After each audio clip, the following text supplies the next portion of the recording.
વડોદરાના દિવાળીપુરા સ્થિત નવીન કલેક્ટર કચેરી ખાતે જિલ્લા સંકલન સમિતિની બેઠક યોજાઈ હતી। આ બેઠકમાં વાઘોડિયા વિધાનસભાના ધારાસભ્ય ધર્મેન્દ્રસિંહ બાપુ, ડભોઈના ધારાસભ્ય શૈલેષ મહેતા અને પાદરા વિધાનસભાના ધારાસભ્ય ચૈતન્યસિંહ ઝાલા વિશેષ ઉપસ્થિત રહ્યા હતા। સાથે જ જિલ્લા વિકાસ અધિકારી મમતા હિરપરા, અધિક કલેક્ટર ભરત પટેલ અને જિલ્લાના વિવિધ વિભાગોના અધિકારીઓ હાજર રહ્યા હતા। બેઠક દરમિયાન તમામ ધારાસભ્યોએ પોતાના વિસ્તારના મુખ્ય પ્રશ્નો અને લોકલક્ષી મુદ્દાઓ રજૂ કર્યા હતા। ડભોઈના ધારાસભ્ય શૈલેષ મહેતાએ પોતાના વિસ્તારમાં ચાલી રહેલી સમસ્યાઓ અંગે રજૂઆત કરી હતી, જ્યારે પાદરાના ધારાસભ્ય ચૈતન્યસિંહ ઝાલાએ તાલુકાના વિકાસ મુદ્દાઓ ઉઠાવ્યા હતા। વાઘોડિયાના ધારાસભ્ય ધર્મેન્દ્રસિંહ બાપુએ પણ પોતાના વિસ્તારના મહત્વપૂર્ણ પ્રશ્નો અધિકારીઓ સમક્ષ રજૂ કર્યા હતા। આ બેઠકમાં વિવિધ વિકાસ કાર્યો અને સમસ્યાઓના ઝડપી નિરાકરણ માટે ચર્ચા કરવામાં આવી હતી। લાઇટો ઘણા સમયથી બાજવા ગામની માંગ છે, એ હજી સુધી લાઇટો નાખવામાં નથી આવી, એટલે વહેલામાં વહેલી તકે એ બ્રિજ ઉપર લાઇટો નાખી અને એમના નાના મોટા જે એક્સિડન્ટનો ભય છે એ ભય દૂર થાય અને વહેલી તકે બાજવા બ્રિજ ઉપર લાઇટો નાખવામાં આવે। બાજવા ગામની બંને ખૂબ સૌરાષ્ટ્ર સોસાયટીની બાજુમાં આવેલી મોટી ટાંકીઓ જે જર્જરિત છે અને એની આજુમાં જ આંગણવાડી આવેલી છે, આંગણવાડી શિફ્ટ કરવાનો તો એ લોકોએ ઓર્ડર કરી દીધો છે, પણ આ જર્જરિત ટાંકી ઉતારીને એનું વહેલામાં વહેલી તકે નવું કામ ચાલુ થાય। નંદેસરીની અંદર ઘણા સમયથી લોકોને એર પોલ્યુશનનો પ્રશ્ન છે, વારંવાર રજૂઆતો આવવા છતાં એર પોલ્યુશન ખૂબ મોટા પ્રમાણમાં લોકો શ્વાસ ના લઈ શકે એવા ઝેરી ગેસનું ખૂબ ફરિયાદો હતી, એની પણ આજે રજૂઆત કરવામાં આવી છે। પછી વાઘોડિયા વિધાનસભાની અંદર તમામ બસ સ્ટેન્ડો જર્જરિત છે, જે બસ સ્ટેન્ડોને વહેલી તકે નવા બનાવીને લોક ઉપયોગી થાય એ માટેની પણ મારી આજની રજૂઆત હતી।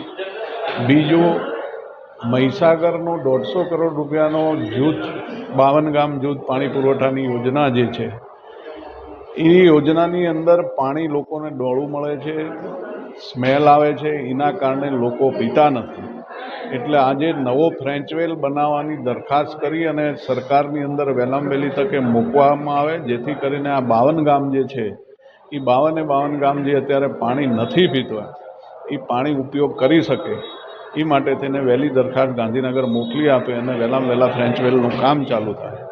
આ બધા પ્રશ્નો આજના જૂના પ્રશ્નોમાં એવું છે કે ભાઈ સ્નાઇડર કંપની અમારું જે જૂથ પંચાયત કોટંબી એની અંદર ગામની વચ્ચોવચ્ચ જે પોલ નાખવામાં આવ્યો છે એ પોલ હજી સુધી હટાયો નથી। 6 મહિના જૂની રજૂઆત છે, એટલે વહેલામાં વહેલી તકે આ પોલનું હટાવી અને ગ્રામજનોને જે રસ્તામાં મુશ્કેલી પડે છે એ મુશ્કેલી દૂર કરવાની આજે રજૂઆત હતી। એની અંદર પણ હજી લોકોએ 1 મહિનાનો ટાઈમ માંગ્યો છે, એટલે આ બધા બીજા પણ 2-3 જૂના પ્રશ્નો હતા, એનું નિરાકરણ વહેલામાં વહેલી તકે આવે એવી આજની રજૂઆતો હતી ને એ લોકોએ ગંભીરતા લીધી છે કે ભાઈ આ જે કંઈ જૂના પ્રશ્નો છે એને 1-8 મહિનાની અંદર અમે નિરાકરણ લાવશું। આજની સંકલન સમિતિની બેઠકમાં મુખ્ય પ્રશ્નોમાં સમ્યાલા ચાંસદને જોડતો વેસ્ટર્ન બાયપાસ કે જેનું સંપાદન 2002માં કરવામાં આવ્યું હતું, પરંતુ કેટલાક કારણોસર આ જોઈન્ટ મારવામાં આવેલો નહોતો, જેથી કરીને ગઈ મિટિંગમાં પણ મારો પ્રશ્ન હતો।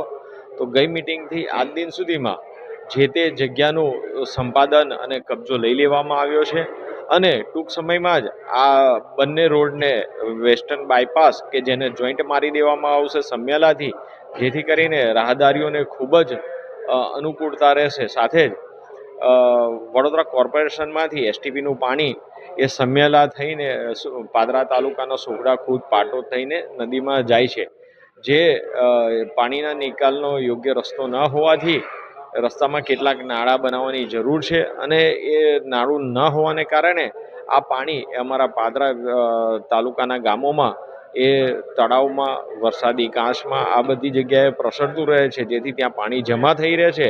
તો આ યોગ્ય નિકાલ કરવા માટે, નાળા બનાવવા માટેની મારી રજૂઆત હતી।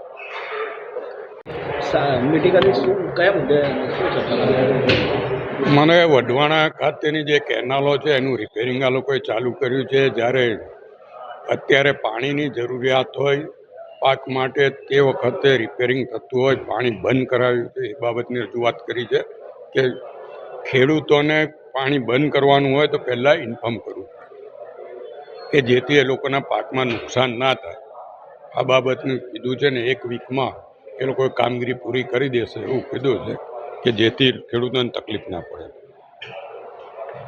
જે કેનાલની કામગીરી જે ધીરી ચાલે એ અઠવાડિયામાં કર્યો. અણખોલ ખાતે સરદાર ધામ બન્યું છે અને સરદાર ધામમાં 1500 છોકરા અને 1500 છોકરીઓ રહી શકે એવું આયોજન છે. ટૂંક સમયમાં એનું ઉદ્ઘાટન થવા જઈ રહ્યું છે. ત્યારે એને જે પાણીની લાઈન એના માટેની જોડવાની છે, ડ્રેનેજના કનેક્શન જોડવાના છે અને સરદાર ધામની સામેની સાઈડ જે વરસાદી કાંસ આવેલો છે એ વરસાદી કાંસમાં પાઇપો નાખીને વરસાદી કાંસને બંધ કરવા માટેની જે કામગીરી ઉડાને સૂચના આપી છે એ બાબતની રજૂઆત કરી છે અને ઉડાએ તાત્કાલિક કામગીરી ચાલુ કરવાનું કીધું છે. કારણ કે મધ્ય ગુજરાતમાં સૌથી મોટું સરદાર ધામ આજે અણખોલમાં બન્યું હોય ત્યારે એમને તમામ સગવડ આપવાની આપણી ફરજ છે વિદ્યાર્થીઓ માટે, અને એની કામગીરીઓ ટૂંક સમયમાં ચાલુ થઈ જશે એવું ઉડાના અધિકારીઓએ જવાબ પણ આપ્યો છે. સાથે જ જે અત્યારે ગેસની પરિસ્થિતિ છે, લોકોને તકલીફ પડે છે, સાથે સાથે સંસ્થાઓને પણ તકલીફ પડી રહી છે. અમારે કુબેર ભંડારીમાં નિઃશુલ્ક ભોજનની વ્યવસ્થાઓ છે અને અમાસ અને એની આજુબાજુના દિવસમાં હજારો લોકો આ ભોજન પ્રસાદી લેતા હોય છે. ત્યારે ત્યાં આગળ ગેસના બોટલોની તકલીફ ના પડે એને માટે સાતોદ પાસે વૃદ્ધાશ્રમ આવેલો છે, એ લોકોને પણ વૃદ્ધાશ્રમમાં તકલીફ ના પડે જેટલી પણ જિલ્લામાં સાર્વજનિક આવી સંસ્થાઓ હોય કે જે નિઃશુલ્ક ભોજનની વ્યવસ્થા કરતી હોય કે આવા વૃદ્ધાશ્રમો હોય, વિદ્યાર્થીઓની હોસ્ટેલો હોય, એ તમામ ઠેકાણે ગેસને તકલીફો ના પડે એ બાબતની ચર્ચા કરી છે અને એમના તરફથી પોઝિટિવ રહ્યા. કારણ કે અત્યાર સુધી 100 બોટલનો એમનો કોટા હોય તો એની જગ્યાએ 10 જ બોટલ આપે તો 10% જમવાનું થઈ જાય. એટલે એ જે આવી સંસ્થાઓ છે એને પૂરેપૂરો સપ્લાય આપવો જોઈએ એવી અમે માંગણી કરી છે. સાથે જ જે આરોગ્ય ડિપાર્ટમેન્ટ દ્વારા બેડ ખરીદવામાં આવ્યા એ બેડ 75,000નો એક બેડ, એની બાબત ગઈ સંકલનમાં પણ રજૂઆત કરી હતી અને આજ વખતે પણ રજૂઆત કરી. એની તમામ વિગતો અમને જાણ કરવા માટેની અમે વાતચીત કરી છે. આ બાબતમાં તમામમાં આજે કલેક્ટર રજા પર હોય, ડીડીઓ મેડમ ચાર્જમાં હતા અને એમણે હકારાત્મક પ્રતિસાદ આપ્યો છે. એટલે અમે જોઈએ છીએ કે આવતી વખત સુધીમાં આ બધા પ્રશ્નો હલ થઈ જાય.